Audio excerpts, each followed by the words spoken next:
People used to treat me like I was invisible. As a little black girl walking home from school on that scorching rural road, I learned early on that the world saw my brown skin, but rarely my brilliance.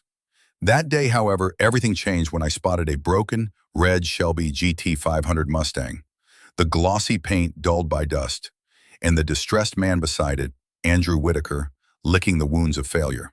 An A-list CEO, he wore his wealth like armor, while I clutched my books, a quiet resolve bubbling beneath the surface. For a moment, doubt crept in. What could I, a mere girl, possibly offer? But with the lessons my Uncle Leon drilled into me about mechanics, pride surged, overriding my hesitation. I approached him, offering my help, ready to shatter the chains of prejudice that bound us. Andrew's scoff nearly dimmed my spirit. His wealth cast a long shadow, yet I stood firm, eager to prove him wrong. I lifted the hood and exposed the coolant leak, the engine's heartbeat echoing my own. His expression shifted, a blend of disbelief and curiosity sparking a connection. That was when he noticed the emerald ring on my finger, a relic of my past, shrouded in mystery, intricately tied to his own. I could sense we were on the brink of something significant, a collision of our worlds that could reforge destinies.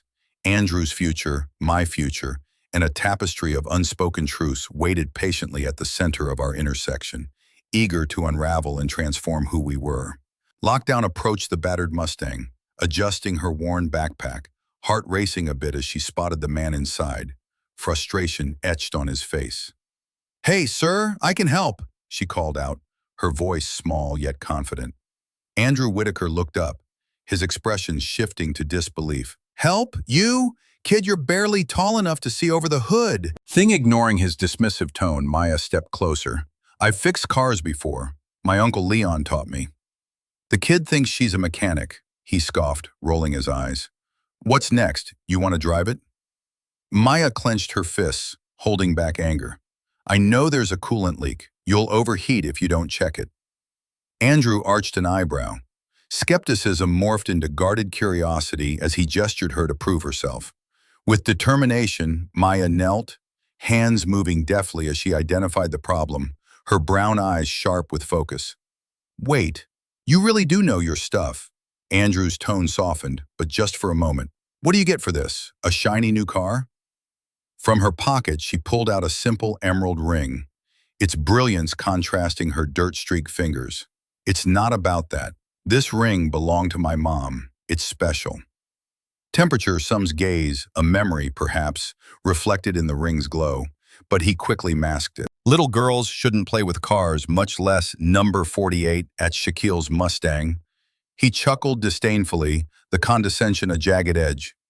Maya straightened, filling with righteous anger. "You're wrong. I'm not just a little girl. I'm more than what you see." Each word dripped with defiance, a challenge hanging in the hot air between them. Andrew shifted uncomfortably, power dynamics shifting ever so slightly. Beneath the hum of the engine, the tension crackled louder than an overdue storm. The heat hung heavy in the air as Maya Johnson trudged home, the gravel crunching beneath her worn sneakers.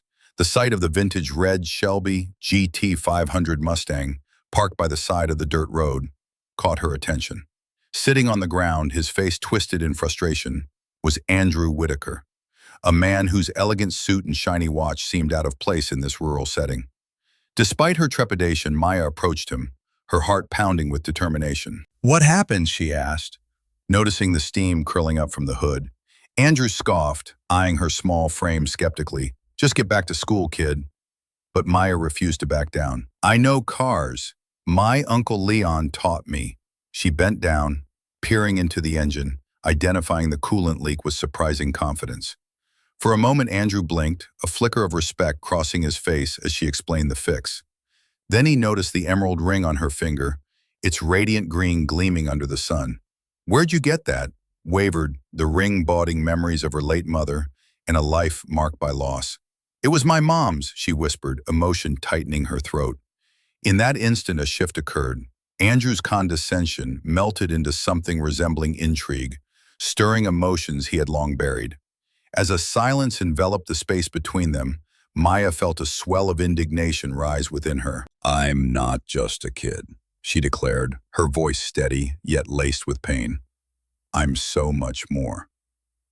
She glanced at him, an ember of resolve igniting.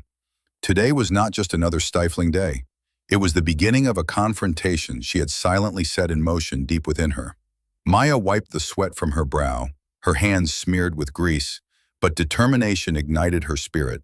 She stood tall beside the repaired Mustang, the engine humming with newfound life. Andrew looked at her with a mixture of surprise and respect. I can't believe you actually fixed it, he said, his voice wavering. Believe it, Maya replied, her tone steady and quiet yet firm. Mechanics is kind of my thing. With each assertion, she felt like a warrior reclaiming her ground. As they settled into the car, the air around them shifted. You've got a knack for this, you know? Did you ever think about turning it into a career? Andrew ventured, his earlier condescension melting away.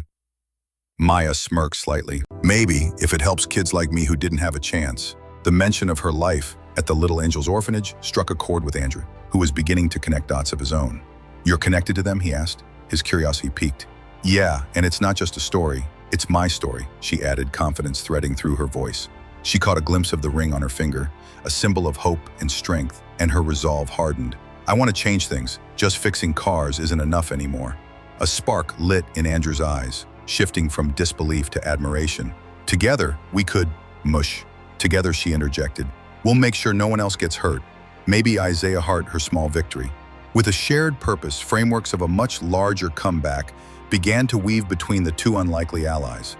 Maya stood behind the podium, her emerald ring sparkling under the bright lights. She took a deep breath, letting the moment swell within her. The crowd in the auditorium fell silent, anticipation crackling in the air. Rows of faces gazed at her. Students, parents, even journalists who had come to document the small girl who had brought down a powerful CEO. In the front row, Andrew Whitaker shifted uneasily, the weight of his past pressing down like a heavy shroud. The once infamous billionaire had become a mere shadow of himself, stripped of the arrogance he once wore like armor. His father's empire was crumbling, the public now united against the legacy of greed that had plagued them for years.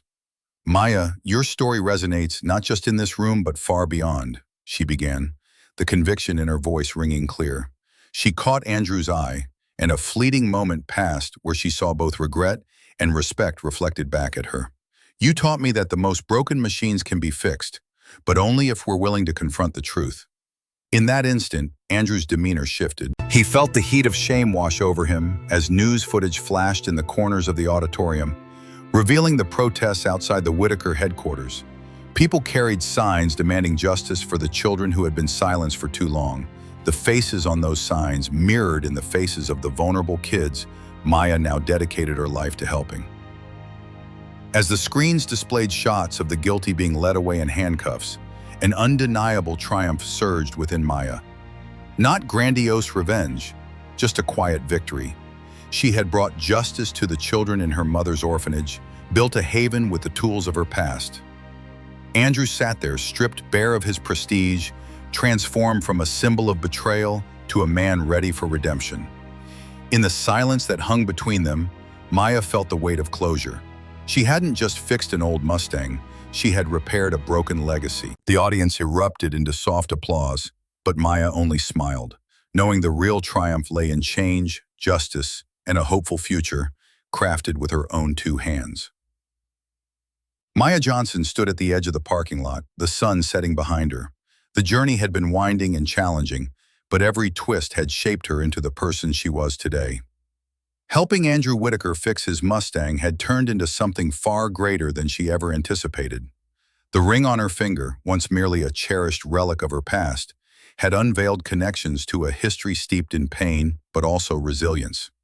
She had learned that her voice, once muffled by doubt, could resonate with truth and strength.